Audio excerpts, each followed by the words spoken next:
Okay, so live on YouTube. Hi YouTube, this is Seth from Comingouttarot. If you've been here before, welcome back. If you haven't been here before, welcome. This is a reading for Aries for the full moon for October 2018. Full moon's coming up on Wednesday. Whoa, there's a bunch of cards jumping out there. That was a little intense. Let's see what's coming up for Aries. We're looking for the obstacle, how to navigate that obstacle, and what you can be more mindful about.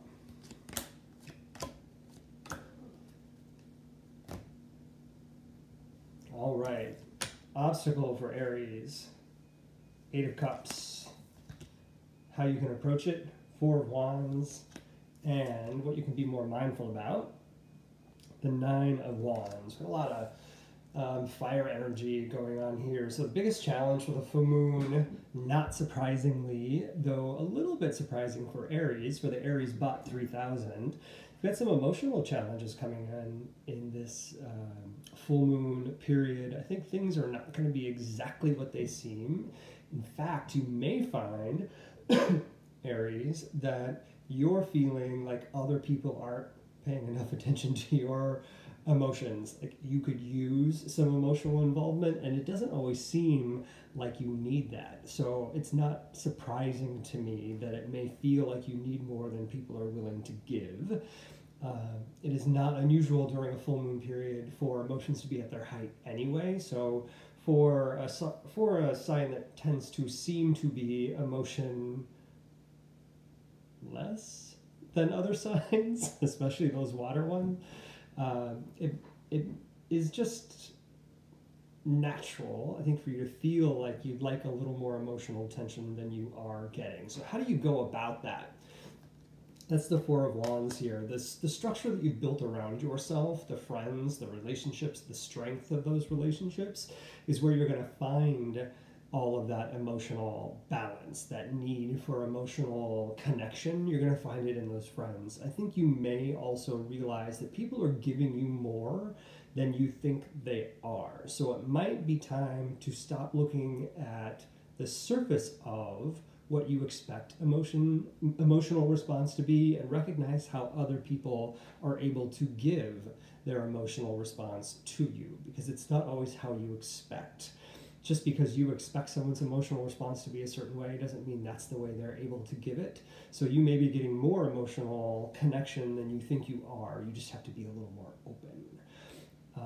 That even leads me to suggesting that while you're trying to pick and choose the emotional response you want, that's part of your obstacle. You need to find a way, and I would recommend that you find a way to be more open to how people are willing to interact with you, because they're giving to you. They're already doing it.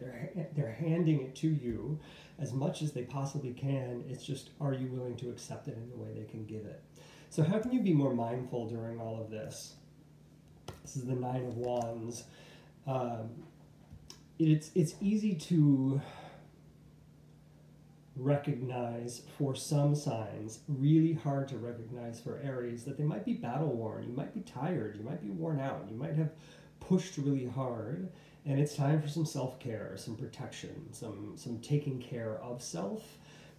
So I think it lines up really nicely, actually, with this need for emotional response, to connect in with others in a way that they're able to give, so that you can do that self-care that you need to understand that people are there for you, they're ready to support you, and it's not that they're not giving you what you need, it's, are you receiving what they're able to give? Other things to think about just over the course of this full moon is that it is an intense period for you. There's a lot of heightened emotion. So this is something that you're not normally used to. It may be helpful during those moments of self-care and realizing that people are giving you what you need, that you're able to take that in, acknowledge it, and live with it for a minute, so that it can help heal you during this time of heightened emotion. Because it's going to feel weird. It's going to be uncomfortable, Aries. And I think that there's more for you than to just feel uncomfortable. You can take this to another level. Ooh, and in fact, the quintessence of all of this is the world and the Empress. So ultimately, you're surrounded by love and receiving the love that you need, and you're going to be able to give that back in the way that you can once you suck all this in. This is kind of like a love vacuum for you right now to have all these emotions at their height. It may be a little bit uncomfortable, but that's why that self-care is needed. So Aries, I hope this is helpful. If it is, please make sure and hit that like button, subscribe if you're not already subscribed. I would love to hear what you think about this and what kind of experience you have leading up to and just after and during the full moon. Leave me some comments below. Thanks, everybody.